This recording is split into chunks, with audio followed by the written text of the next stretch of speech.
What is going on, everyone? Welcome to Birds of the Roundtable. Today, we are breaking down the top takeaways against the Dallas Cowboys and looking ahead, top matchups to watch against the Washington Commanders, score predictions, prop bets, all that fun stuff. Joining me, here's Ryan Reese at Philly Sports PSA. What's up, Ryan? Not much, Ben. Ready to, gloat a little bit about the Cowboys win and then move right along to the Commanders, who obviously we all had circled on our calendar as the game of the year, definitely in preseason. Also joining us, he is David, one of the best Eagles followers there is on X at PHL Eagle News. What's good, David? Doing great, man. We're riding a 5-game win streak. Everybody wanted to see one of those kind of belt to the backside type of games. We got it. The entire second half, they took them out to the woodshed, I guess is the phrase to use there. So, man, I'm doing good. Looking forward to the Commanders game, but I won't give my thoughts yet. But I'm looking forward to that. All right, before we get started, let's take a step back, look at the offense and the defense and player of the game against the Cowboys. Ryan, what was your main offensive takeaway? So, offensive takeaway is that, this offense can be really scary when it has its full weapons. And we even still technically we're missing Jordan Mailata, who somehow, some way might actually be activated for the Commanders game. He was a full participant in practice today, so that was certainly a great sign. But Dallas Goedert was back. A.J. Brown, Devontae, even Dotson got in the mix there with that nice 27-yard catch.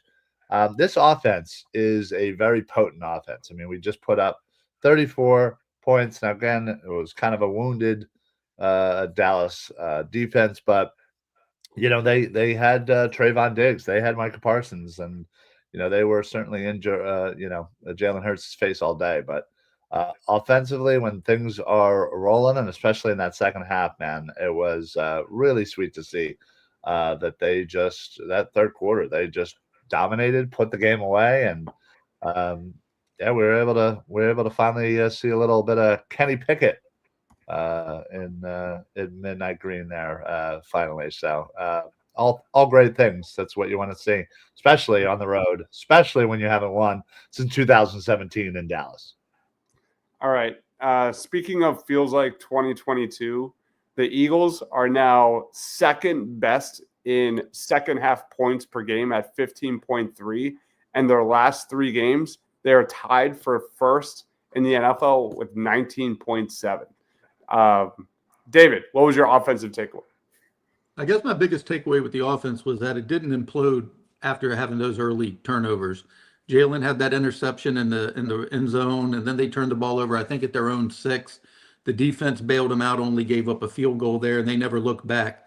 Hurts had some early protection issues. He was sacked 5 times, and I know a lot of people are going to say, a lot of those are his fault, get rid of the ball earlier. But if you watch the all 22 and look at everything, 2 of those at the most were on him, maybe just 1. And the one is if you think Goddard was open or not. But Kenny Gainwell did an Olay there and allowed a sack, and 2 were due to 4 vertical routes, which he had nowhere to go with the ball. So I think that was pretty impressive how they did that. They create their own long down and distance by giving up these sacks and with penalties. And once they clean that up, they'll be even more lethal than they've already shown, because they've been really, really good. And I think the biggest takeaway that you could say that, and you could say it for every game this year, is whoever did it, whether you want to give the credit to Sirianni or Kellen Moore, they have cleaned up the fatal flaw that was not having an answer to the blitz. He was pressured 53% of the time or something in this game, I believe it said, and he was 7-9 for 115 yards and 2 touchdowns while being pressured. So I just think that the offense is just rolling, and the only thing that's stopping them is themselves. The sky is the limit for them going forward.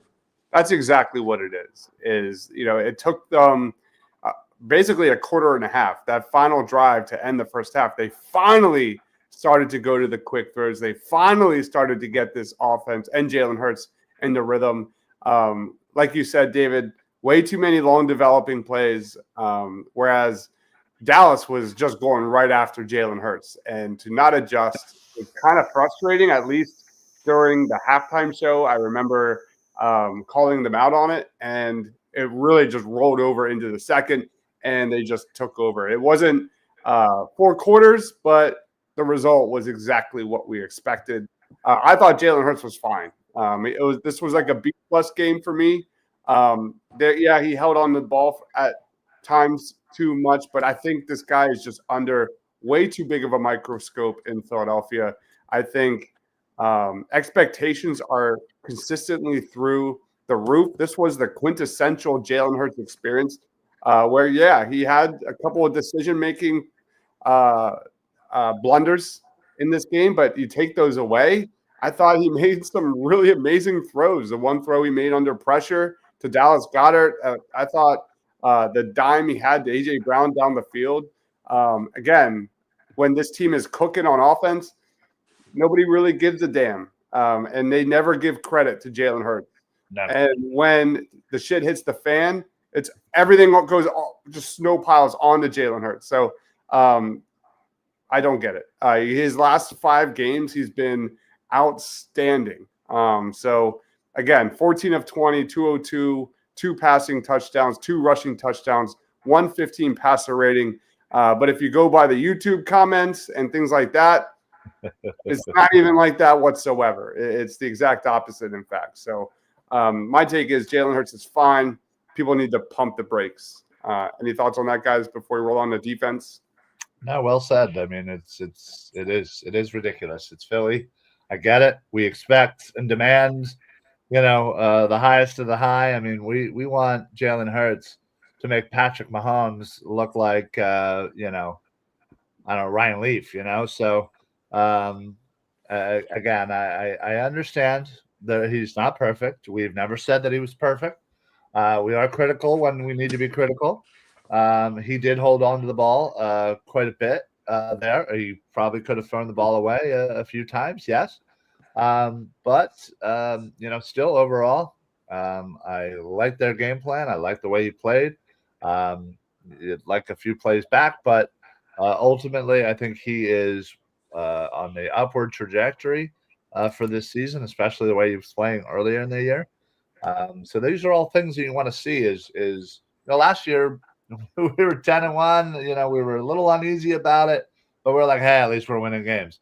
But listen, we're 7-2, and we can see that we're getting better throughout the season. Last year we didn't have any of that. We had no real gauge of what was going on. We'd squeak by. We'd make, we had ugly wins.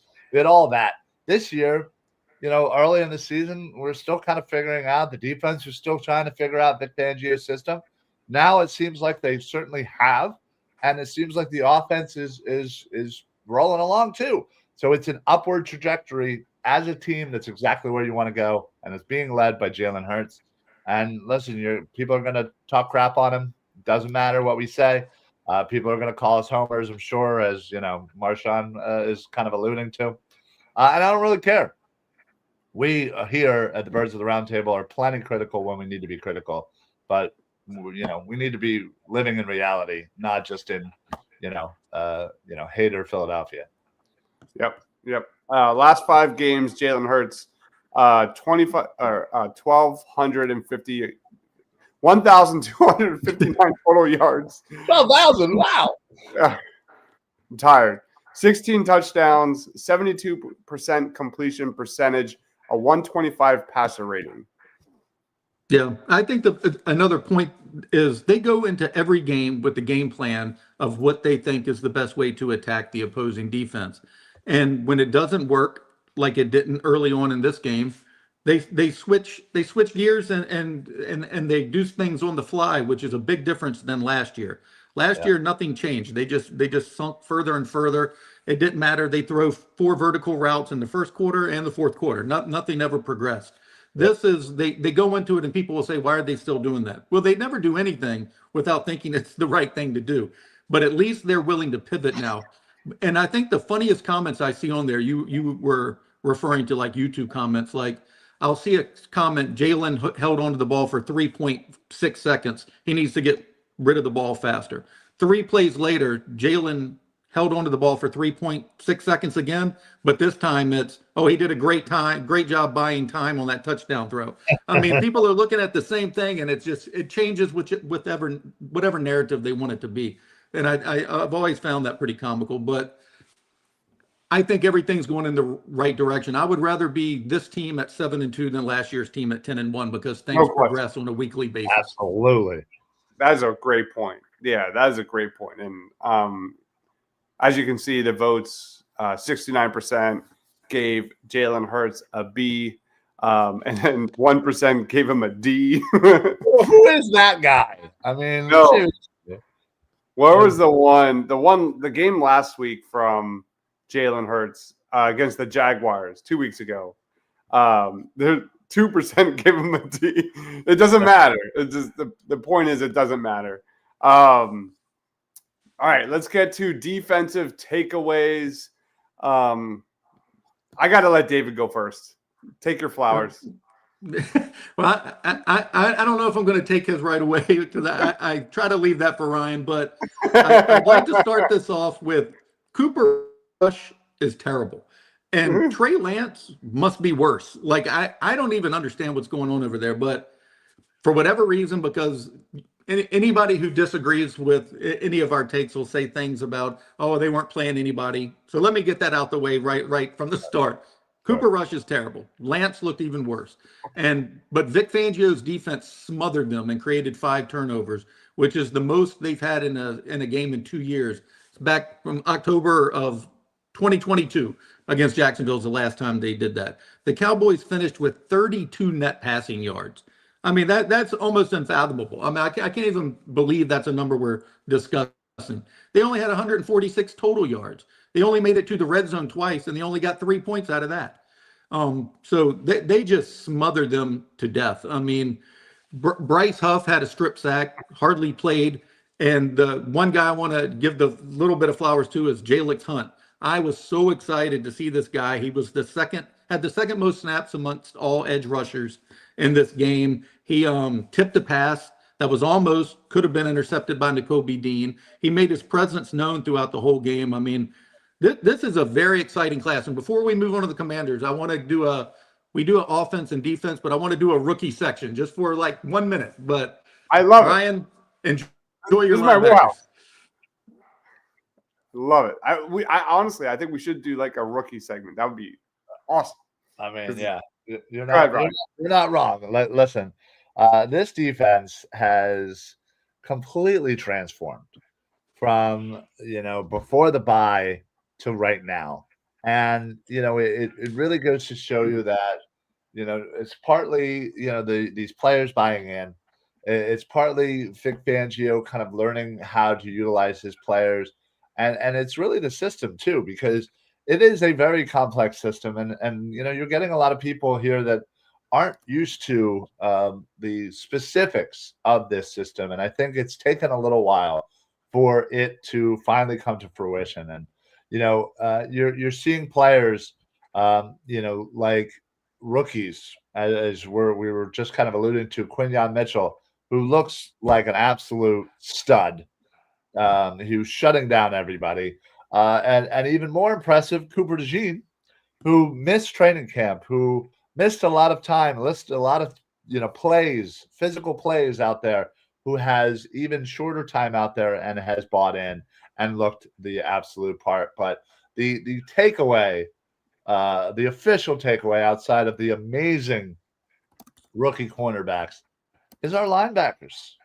And there is no chance in hell I would have ever guessed we'd be at this point in the season where we're talking about Nakobe Dean, who I swear I feel like almost like a proud father. This is a guy that I have been championing for and rooting for since we drafted him, and since I wanted to draft him in the first round, for crying out loud, and we ended up in the third.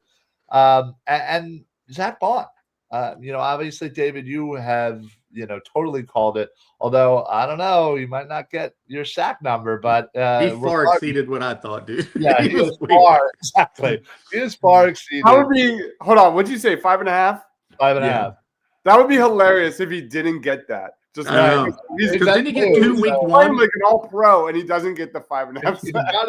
got into like week 1 or 2 by that. And I owe 4 people Frosties from Wendy's if he doesn't get the 5 sacks. Let's go. 4 But people messaged me that night. On has been the highest rated linebacker in the NFL the last couple of weeks. Dean is right there behind him. They are playing as a unit, the two of them. And honestly, you can see that Bond is kind of taking Dean under his wing and kind of, helping him along within the system. And honestly, they've you've seen them talk to Bond about, how he's been fitting and all this. And honestly, I don't understand what's taken Howie so long to resign this man. And Bond, if you were even remotely smart, you would sign here. Give him whatever he wants. Obviously, Philly and Bond are an amazing fit. He is playing better than he was when he was in Wisconsin. He obviously hadn't really figured that out in the NFL until now. And whatever it is, whatever it's the system, it's Philly, it's a combination of everything, it's this team. I don't know what, but I love it. Bond has been absolutely the catalyst and the surprise for this defense, and 100% the reason why the defense is more of the story. And when we all thought it was going to be this, 50 points a game offense, Saquon Barkley and AJ, which they kind of still are, but this defense is kind of stealing the limelight a little bit. You gotta love it. That's a great one. I would have went that route as well.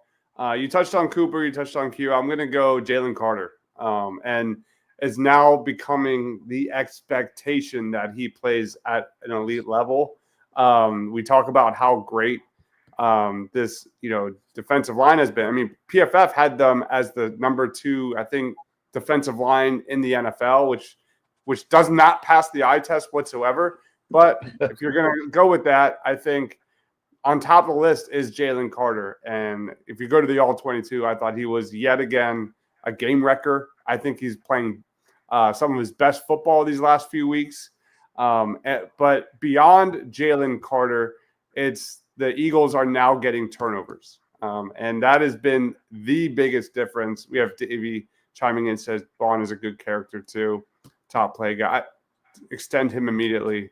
But I said this on Party on Broad last night.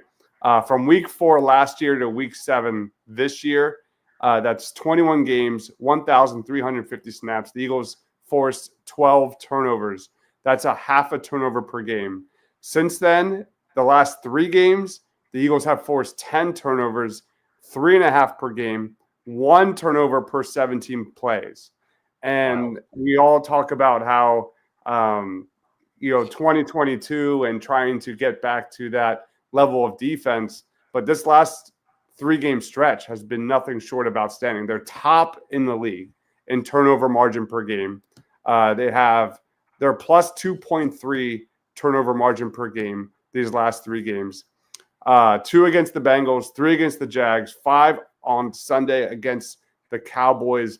Their 10 takeaways is the most the Eagles have had in a 3-game stretch since 2009. And they also had 10 in 3 games in 2015. So I love these numbers. The Eagles are 35-10 under Nick Sirianni when they force at least 1 turnover. They're 6-9 when they don't. When they force at least 2 turnovers, they're 18-1, and they're +1 or better in turnover margin under Sirianni when they're 25-1 with 25 straight wins. All those numbers are from Rube on NBC Sports Philly. One of the best reads there is. But that's just, and that's in a nutshell. The Eagles like when Jalen is playing controlled football and this defense is flying around and getting after the quarterback and making plays, this Eagles team just is very, very good. Yeah, that last stat is probably one of the most insane stats I think I've heard. 25-1 when you are a +1, not a +2, +3, +1. Like, that's almost unheard of. And the fact that they've done it 25 times in a row, like, unbelievable. So Yep. let's keep being smart, Jalen. Let's keep being aggressive defense and snap. Let's keep doing it. All right. Let's roll on to the Commanders. Ready to roll against the Commanders? Let me do this rookie shout out real quick. Oh, yeah. Got it. 60 seconds. Defense, Quinyon Mitchell, seven rookies participated in this game, and it's just that class could really go down as one of his best, if not the best. But Quinyon targeted 5 times, he allowed 15 yards. Cooper DeJean recovers a fumble in the end zone, Zeke's fumble. Almost, if he was like two players away from taking a punt to the house. I mean, which I kind of would like to see him out of that role. I think he's so valuable as a slot nickel corner. I would not like to see him get hurt in that. But moving on, Jalix Hunt, like I mentioned, he played 42% of the defensive snaps. Jeremiah Trotter, who hardly anybody mentions anymore, he isn't playing on the defense, but he has been lights out on special teams, man. I mean, he is playing very good. And then you go to Aeneas Smith, who nobody talks about. 2 receptions on 2 targets in this game. Will Shipley had 9 carries for 34 yards. He averaged 32 yards per kick return. And every time his hands are on the ball, man, that dude runs hard. And I'm assuming Ryan will love this. Kenny Gainwell will probably be gone, and Shipley will be RB2 next season. And then last but not least, Johnny Wilson, man, he gets the touchdown there. His size plays in the red zone. Apparently he's going to have to shave his head because he agreed that he would do that if he got a touchdown from Jalen Hurts this year. So those big locks are about to be gone, maybe. But that is 7 rookies who participated in that win in a big way.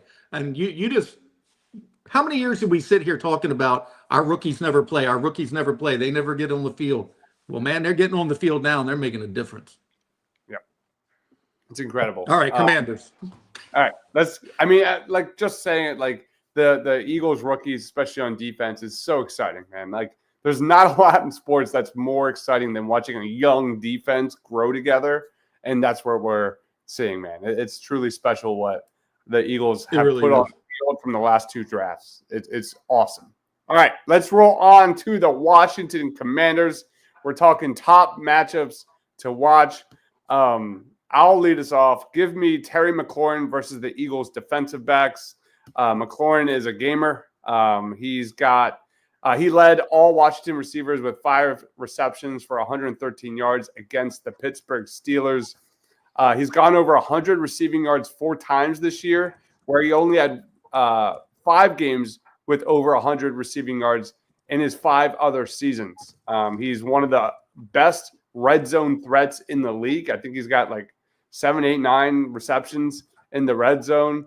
Him and Jaden Daniels are legit. So next one up for Cooper DeJean and Quinyon Mitchell to lock down and take out. We'll get to more prop bets with Terry McLaurin in just a little bit. But he's a huge engine of this Washington offense. So limiting Terry McLaurin, I'm back. He's a very dangerous weapon. Ryan, what's your matchup to watch? Listen, it's I'm going to kind of take a page out of Dibes' book here, and kind of not really give a proper one, but I'm going to go with Jaden Daniels versus Vic Fangio, and it's mostly how I want to see how they're going to limit him, because Jaden Daniels has been extremely impactful. He in fact leads the team in rushing, which they do have 2 pretty good runners in Brian Robinson Jr. and Austin Eckler. So, I want to see how they're going to utilize the linebackers. Are they going to spy? Are they going to, try and kind of hone in on the pocket there, kind of keep them in there? Obviously, this is going to be we're going to see him later. We obviously are going to face off against Lamar Jackson, the ultimate weapon right now. And it's really kind of be a precursor to kind of 2 future games here. But Jaden Daniels is the first real runner that we're going to be facing. And I know there's a couple of gifted quarterbacks that can run the ball, but I really want to see how they're going to limit him and make him beat us with his arm. Because if we can, if Coop and Q can do what Dives is talking about against McLaurin, there's not a lot of other options there. And Jaden Daniels is going to have to do a lot himself. So let's see what Vic has in store for him. Just going real quick. Time to throw for Jaden Daniels, 2.7 seconds, which is about top 15 roughly in the league. Nothing special. What about you, David? What's your top matchup to watch? I went with Saquon Barkley and the Eagles O-line versus the Commanders D-line. The O-line has struggled some in pass pro, but they haven't struggled at all in the running game. Saquon will be coming off fresh off just a 14 carry game. So he's ready to roll. Mailata could be back after 4 or 5 weeks gone. I know some reports came out, he was like a full participant today, but they're really not practicing. These are just walkthroughs. They didn't even get back till 2:30 a.m. Monday morning. They're nothing's really light. So if he does play, he's coming back to play basically after 5 weeks of no practice because they're really not doing that. I think you mentioned earlier that the Commanders were 25th in run stop or something like that. So this is a game that the Eagles O-line, that's what they invest in, that can just express their will to the defensive line of the Commanders and just run this ball down their throat, get some time-consuming drives. Because I do think, like Ryan said, their offense is a little dangerous. I mean, it has been problematic over the years for the Eagles to play mobile quarterbacks. So I do think it's a game that you might want to lean on the run a little bit to just really rally up that time of possession. And I don't know how else to say it. Like, don't be cute or don't get cute when you especially get into the red zone. Like, feed Saquon. Don't just ride him until you get to the 20-yard line and they go pass. Like, this is a Washington defense that is literally – hold on, I'm going to pull it up. I just lost it. Damn it. But they were third worst in red zone defense. They're giving up I'll have to look it up in a second. But anyway, so this is a team that is vulnerable in the red zone. So feed Saquon, drive it home. If you get second and 1, if you get second and short, third and short, just don't drop back. Have Jalen Hurts drop back for 5-6 seconds. That just be smart with the football. Any other matchups to watch for this one? Jaden Daniels, like the return of Zach Ertz in Philadelphia. I hope he gets a little stand. He mentioned today he was wondering what kind of reaction he get, but everybody comes back here that's been as beloved as him gets a good reaction, so I know he will too. Yeah, he'll be fine. AJ Brown and Devontae versus the Commanders corners. The Commanders. Any word on Marshawn Lattimore over these last 24 hours? Has anybody heard anything? I haven't heard. I'm not even concerned about that. Yeah, last I heard, he was still officially in the out status, but it's hard to kind of gauge that. This week when it's a short week, as David said, it's mostly walkthroughs. There's not an official injury report that does come out. It's more or less hearsay. I know Ed Kratz had kind of put out his kind of, hey, this is just kind of an estimation. When talking about Mailata, who was theoretically a full participant, that was just more or less of just his observations about it. So I'm not worried about any of those corners. I think AJ Brown and Devontae Smith should feast against. Especially Forbes. They put him out there. They dared to put him out there. I would love to see that happen. He's not even getting on the field anymore. They have Benjamin St-Juste, who's been toast in recent weeks. Mike Sanders I'm excited to watch him play. He was one of my favorite corners in the draft last year. Haven't really gotten a chance to see him yet, so that'll be fun. I know he's been getting better and better from what I read. Anything else, guys, before we roll on to predictions? I think that got it covered. Yeah, and I agree with you, though. I'm not worried about any corner trying to cover AJ Brown anymore. It's not even something we need to discuss on here. If he's playing at what he's capable of at his top level, it's not even a concern.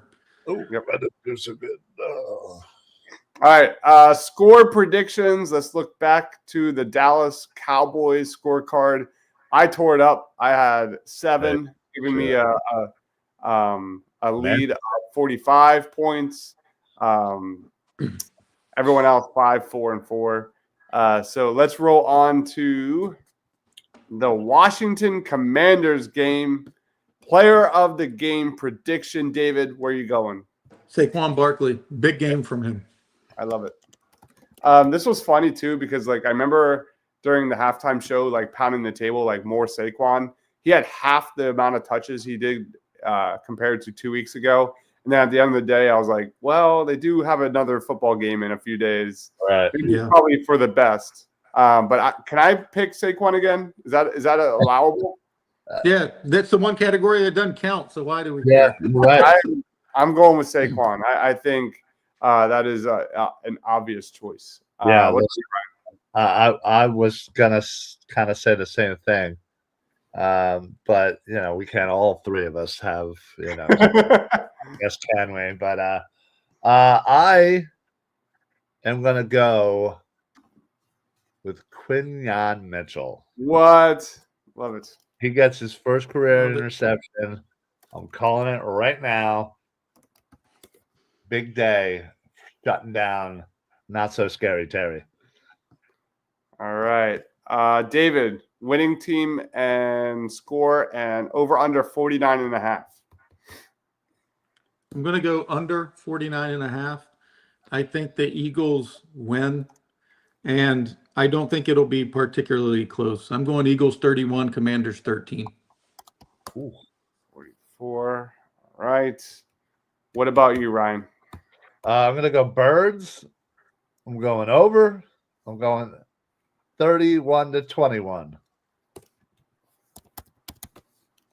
Yeah, I'm kind of more with you, Ryan. Well, it's going to be a little closer, yeah. I'm going to go over. And I'll go 34-23. Now, just to make it closer, 26. All right. I'm just saying the defense have only given up 10 points a game 5 weeks in a row. But True. True. That is a good point. Okay. Jesus. I haven't even thought about this at all. All right, I'll put it back to 34-24. Okay. Jaden Daniels, total touchdowns 1.5. He doesn't really get a lot of touchdowns on the ground when I look at the numbers. Most of it is through the air. David, over under 1.5. under. Ryan.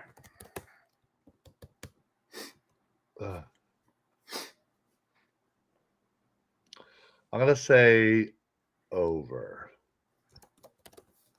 I will also say over. Yeah, I think AJ Brown or Terry McLaurin, who has more receiving yards? come on. Both have gotten well over 100 pretty consistently. Ryan, going over AJ? Get out of here. Of course I am. David. Scary Terry AJ. might not get 40. Agreed. Jalen Hurts versus Jaden Daniels, who has more rushing yards? Ooh. Ryan. I'm going to go Daniels. Daniels for Ryan. What about you, David? Jaden Daniels. I'm gonna go Hurts. There Over under on receptions for Terry McLaurin 5.5. Ryan. Oh, that's tough. That's right around where I kind of thought he was going to be, around like 5 or 6. Damn it. That's a really good line. Come back to me? Yep. David. 5 under. Under. I gotta go with like recent history. Give me under. Ryan. I'm going to go over. I think he gets the 6th one. All right. Total turnovers for Jalen Hurts. We haven't done this in a while because he hasn't had any turnovers. All right. Does he have a giveaway on Thursday, David? No. Under. For David. What about you, Ryan? I'm going to go over. I think he does have 1. You're over? Yeah. I will go under. All right. Over under for Eagles rushing yards allowed. The Washington Commanders do have a pretty potent rushing attack, whereas the Eagles rushing defense has been lights out lately. I put it at 99.5. Over under, David. Under. Under for Ryan. Or David, sorry. What about you, Ryan? I'm gonna go over. They got Daniels, they got Robinson, they got Eckler. I don't doubt that once we shut down Scary Terry, they're going to be running the ball. So I think they squeeze by. They got shut down by the Steelers. Give me under. We'll see what this team's made out of. We'll see. All right. So there it is. Those are our initial bets. We'll wait for Rob and Shane to fill those out before Thursday. Final thoughts, Ryan. Plugs. Time's yours. Yeah, listen, this, it's funny that this is going to kind of be how the first real test to see and determine, how this division is shaped up. And I definitely did not think it was going to be the Commanders. So, if we win this one, we're a game and a half up, with them still having their bye. So, theoretically could get up to 2. So this is huge. And considering that we got a couple of nice, tough games coming up, Pittsburgh, Ravens, we obviously got to face the Commanders again. So getting this win is huge for setting the tone for not only the second matchup, but for a couple other tough matchups that we're going to have to do, especially like against the Ravens with Lamar Jackson, a very similar rushing quarterback. So, this is going to be fun. I cannot wait. But yeah, follow me right here on X. Shoot me a message if you're going to be down there at the game. Come on down to Lot M and have a beer. All right. What about you, David? I mean, I agree with what Ryan said, that going into the season, nobody thought that the Commanders would be the top competition, and I still don't think they're the top competition. I do not think they're in the same class as the Eagles. The Eagles are 7-2. They're playing their best football they've played in over a year. I think they're playing it at the right time. They're facing, the Washington for an NFC East divisional showdown to have first place overall. They were within 5 minutes of being the number 1 seed in the entire NFC a few nights ago if the Lions didn't come back and get 13 points against Houston in the last few minutes there. I think that this team is playing for a lot more than just divisional games and all. They want number 1 seed. They want to run this thing out. I don't think there's many teams in the NFC that can run with them. So I think that this is going to be a beatdown on Thursday night. Nice. And I guess we'll come back Tuesday if I'm wrong, and I'll have to listen to it. But I think they're the class of the NFC, and most definitely the class of the NFC East. Love it. Yeah, Nice. I'm kind of in that same boat. I'm weirdly confident in this one. I don't know why. All right. I don't know why. Yep. All right, guys. Thank you, everyone, for watching. Thursday, we will have halftime and postgame as normal. Can't wait to see you then. He is Ryan Reese at Philly Sports PSA. He is David at PHL Eagle News. I'm Dives, Mr. Crockpot on X. Go check out Eagles Pin Pool. Subscribe. Smash that like button if you think the Eagles are going to be victorious against the Commanders. For Ryan, for David, for myself, stay awesome, everyone.